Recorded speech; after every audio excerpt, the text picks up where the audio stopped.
Você pode. Posso? Pode questionar, pôr em questão, pode rebater, fazer a objeção, pode controverter, pode replicar, pode responder. Eu? Você pode. Posso? Você pode. Posso? Pode questionar, pode questionar, pode questionar. Você também pode. Pode questionar. Eu? Pode questionar. Salve, salve, amigos do Pode Questionar, amigos, amigas e amigues, né, Zeca? Bem-vindo a mais um episódio desse podcast, que é um produto inteiramente de jornalismo independente. E hoje, como sempre, a gente traz pessoas com conteúdos a oferecer, com bons debates a debater. Trouxe aqui uma das figuras mais icônicas da política sul-mato-grossense. José Orcílio Miranda dos Santos, deputado estadual, governador por 2 vezes, deputado federal, vereador e novamente deputado estadual e, como sempre, com muito debate, com muita polêmica. Bem-vindo, Zeca. Obrigado, querido. Bem-vindo. Obrigado, um prazer enorme estar aqui contigo e vim aqui para ser questionado, não pode questionar. Não pode questionar. Falando nisso, Zé, quem pode questionar, nós vamos falar muito da sua vida, da sua carreira, da sua trajetória, mas nós vamos começar de trás para frente. Tá. Porque as pessoas estão se perguntando pelas ruas, pelas plenárias, pelos bares, o que aconteceu, por que o Zeca se colocou de uma forma muito empolgada, como sempre, candidato à prefeitura de Campo Grande e de repente retirou a candidatura. O que aconteceu de verdade? Conta os detalhes pra gente. De forma muito empolgada, porque eu entendi que naquele momento era importante esse comportamento. As coisas estavam acontecendo, 2024 se aproxima, um cenário ou uma configuração que tende a acontecer de uma enorme pulverização no cenário à direita, com a candidatura ou a pré-candidatura do Polon, com a pré-candidatura da prefeita, que disputa esses votos também à direita, com a pré-candidatura do Beto Pereira, que também disputa voto à direita, e com vazio, sem ninguém se manifestar com viabilidade ou com perspectiva de fazer uma disputa para unir o campo democrático popular, para construir, portanto, uma aliança propositiva, para fazer um debate acerca de Campo Grande, um debate inovador sobre a questão da mobilidade urbana, sobre a questão do trabalho de combate à miserabilidade, a situação de vulnerabilidade de grande parte do povo nas periferias da cidade, um debate sobre a necessidade de uma tributação do IPTU progressiva, que tribute fortemente o mais rico, mas que alivia a carga tributária da cobrança do imposto territorial urbano das famílias mais pobres. E eu falei, vou me lançar nisso para ajudar a construir. Te confesso que até imaginei que poderia ser consenso nisso. Mas é da essência do PT, eu respeito isso e fiquei gratificado de provocar esse debate. Logo que eu me manifestei, procurei o PT, dizendo, olha, estou colocando meu nome com toda a experiência, 2 vezes governador, 2 vezes candidato a prefeito, quase prefeito em Campo Grande, deputado federal, deputado estadual, vereador. Estou me colocando como pré-candidato, entendendo que naquele momento, dada a ausência de qualquer outro debate, eu poderia rapidamente ser um nome de consenso para construir essa aliança. E não foi? Não foi. Surgiu, e é legítimo que surja. Não tenho absolutamente nenhuma mágoa disso, até porque não me cabe esse tipo de coisa. Surgiu a pré-candidatura da Gisele, foi candidata a nossa governadora, teve uma votação expressiva. Agora confirmou, aliás, a pré-candidatura da deputada Camila Jara, uma menina, uma moça que surgiu rapidamente, ocupou um espaço importante nesse diálogo próprio que ela tem com a juventude, e a juventude é importante vir, e ela está trazendo para dentro do PT. Ontem fiquei mais contente ainda quando vi que o Movimento Negro lançou 2 pré-candidatas do Movimento Negro, a professora Bartolina e a Eugênia, 2 figuras importantes dessa área da educação. Portanto, quando percebi isso, para não ficar participando de uma polêmica que poderia não me levar a lugar nenhum, a não ser receber crítica, achando que eu queria ter o controle absoluto do partido, que meu tempo passou, e comecei a sentir isso. Minhas filhas começaram a cobrar isso, falei, não, está na hora de me retirar. Me retirei tranquilo, de cabeça erguida, quero contribuir com a campanha do PT no Estado, e eu ficando livre, acho que eu contribuo muito mais.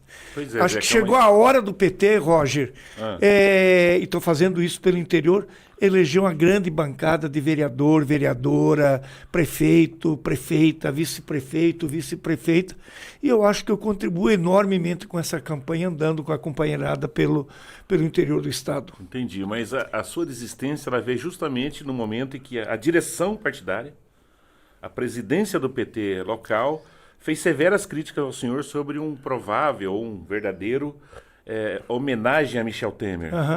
É isso? O que é essa homenagem? Não, eu ontem até falei com algumas pessoas que me perguntaram exatamente isso.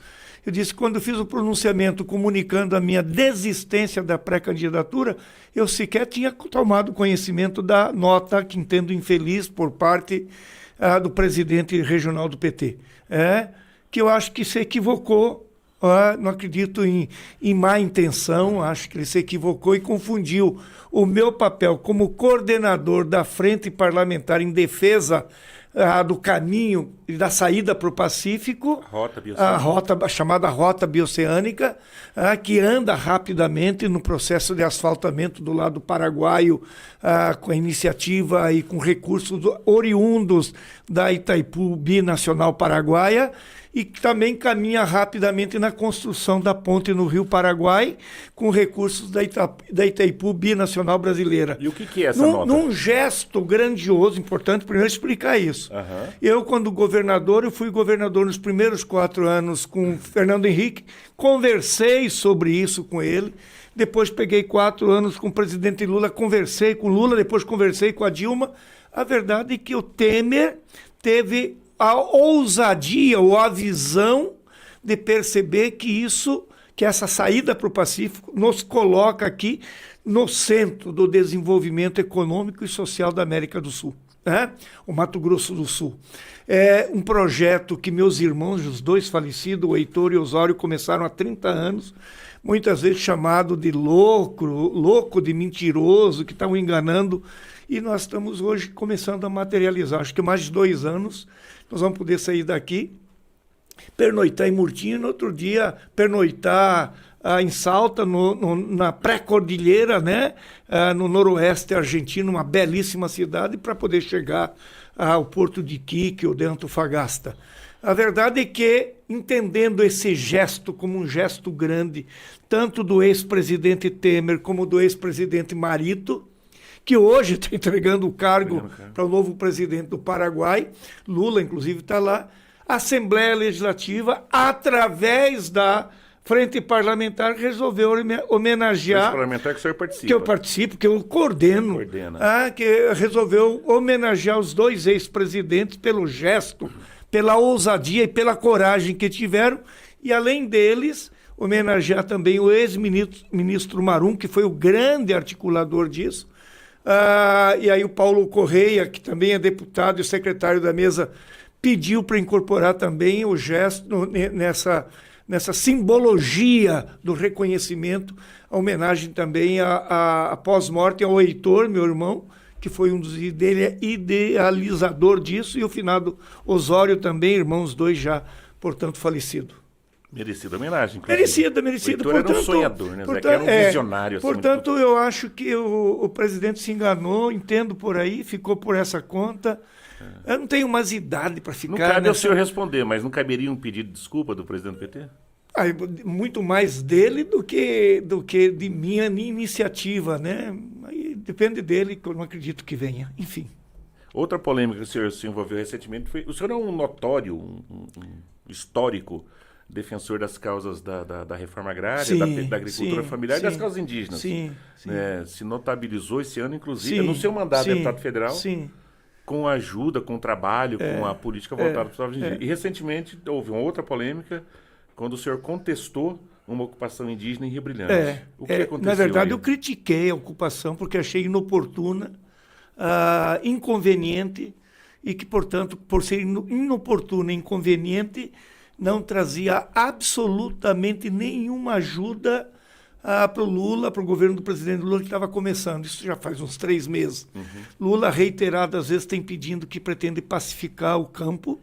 A última entrevista que ele fez é de que ele vai criar uma prateleira de projetos de terras que eventualmente tenham sido tomadas pelo Banco do Brasil, porque terra que detinha trabalho escravo, plantação de droga, entorpecente, enfim, exploração de menor, de mulheres, já tem terras que foram retomadas pelo Banco do Brasil em função de dívida. Essas terras Lula pretende fazer um conjunto de assentamentos sem botar em risco a vida de ninguém, sem a agressividade própria desse processo da luta pela terra, que é legítima. Então eu pedi paciência, percebi que foi uma ferramenta política eleitoreira, eu diria, que eles usaram, uma propriedade de 400 hectares, de um título de propriedade de 1856, que os proprietários adquiriram da então província do Mato Grosso,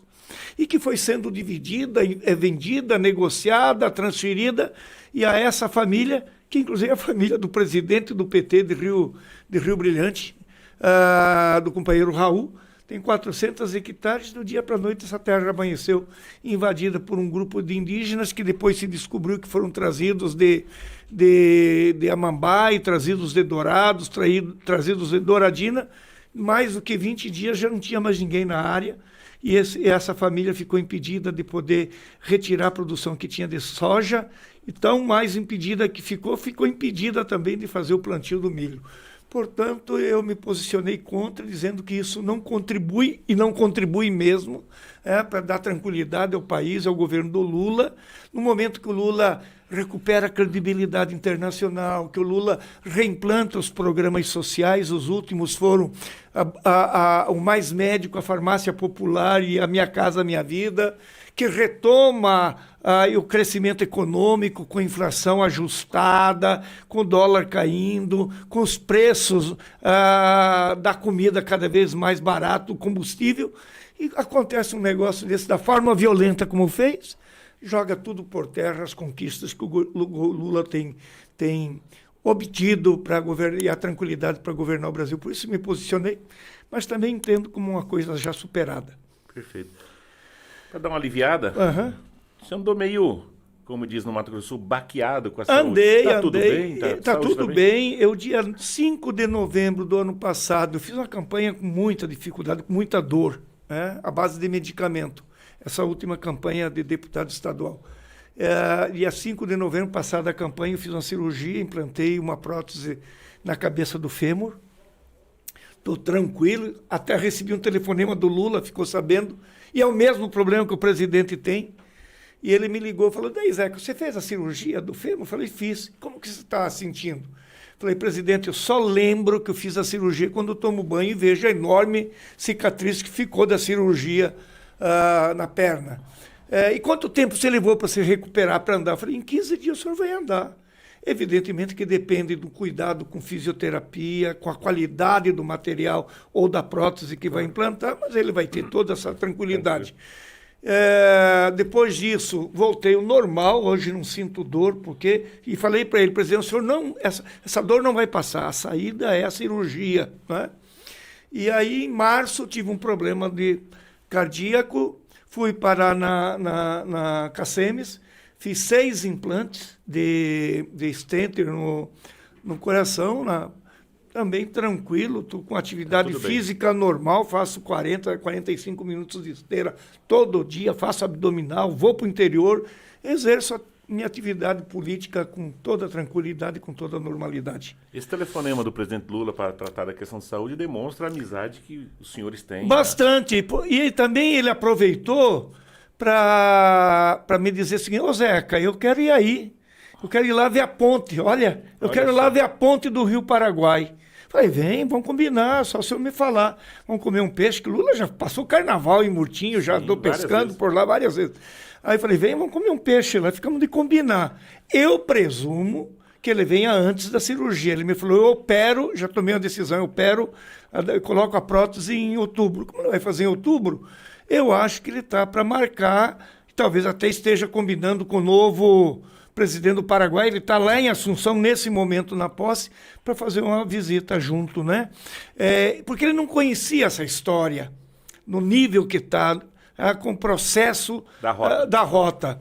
E aí eu tive, como presidente, como coordenador da Frente Parlamentar, eu fui a Brasília falar com a ministra Simone, que me encanta hoje. A Simone é uma figura. Ela é encantadora. Encantadora. Né? Aprendi a admirar e admirar muito.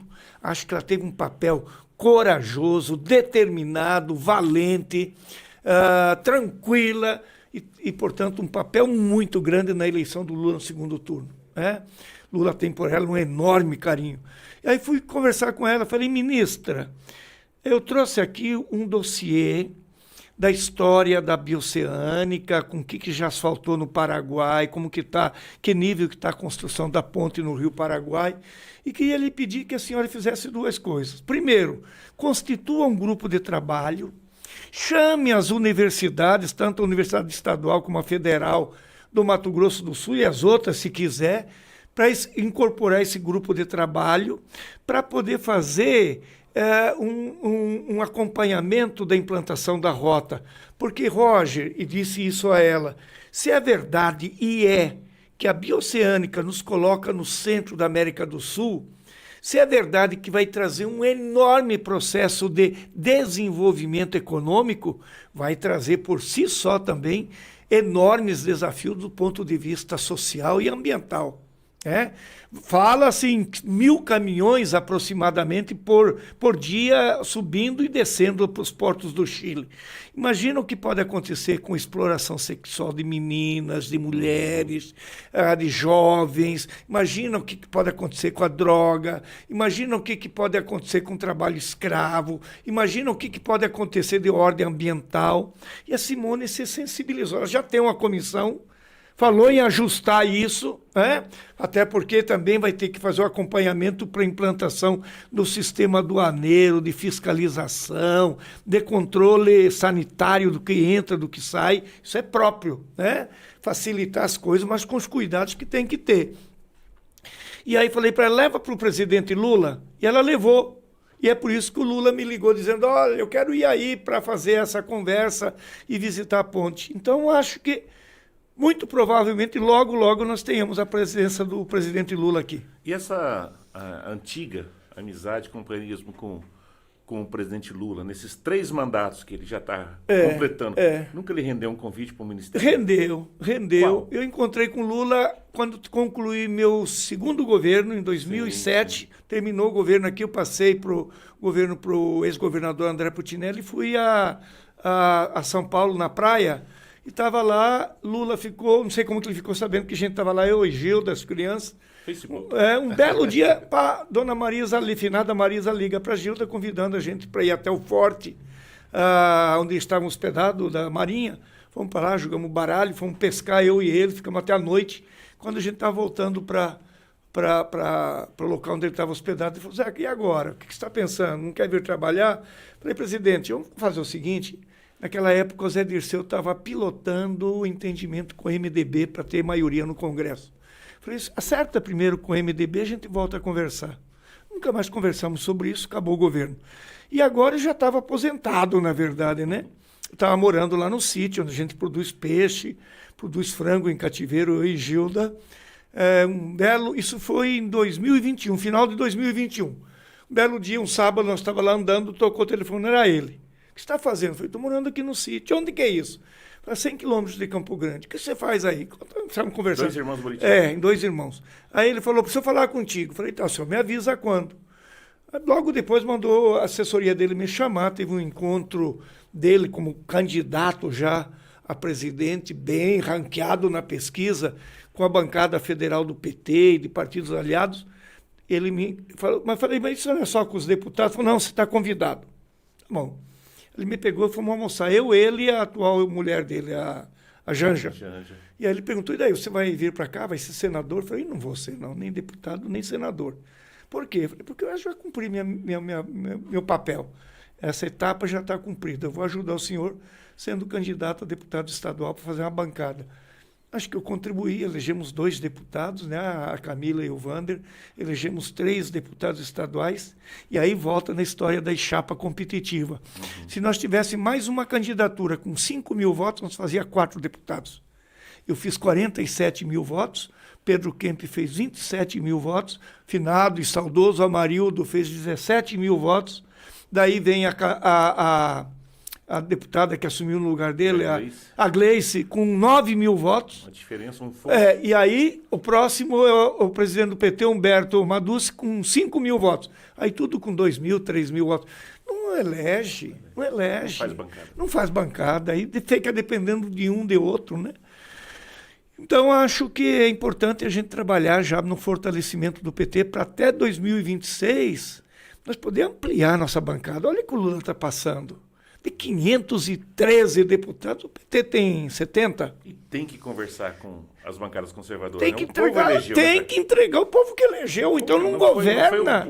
Se não governar, acontece o que aconteceu com a Dilma, vou ser sincero. Sim. Se não conversar, vai acontecer o que aconteceu com o Collor. Eu me lembro quando me elegi vereador, o Bernal se elegeu prefeito. Um dia chamei lá no sítio que eu morava ali em Dois Irmãos, ali em Piraputanga. Ou ele foi me fazer uma visita, falei, Bernal, até ficou chateado. Falei, Bernal, conversa com a Câmara. A Câmara está disposta, está começando, você está bem avaliado, o povo te quis prefeito. Abre um diálogo, se aí precisar da Câmara, senão vai acontecer com você o que aconteceu com o Collor. Ele não falou para mim, mas falou para outros que estaria...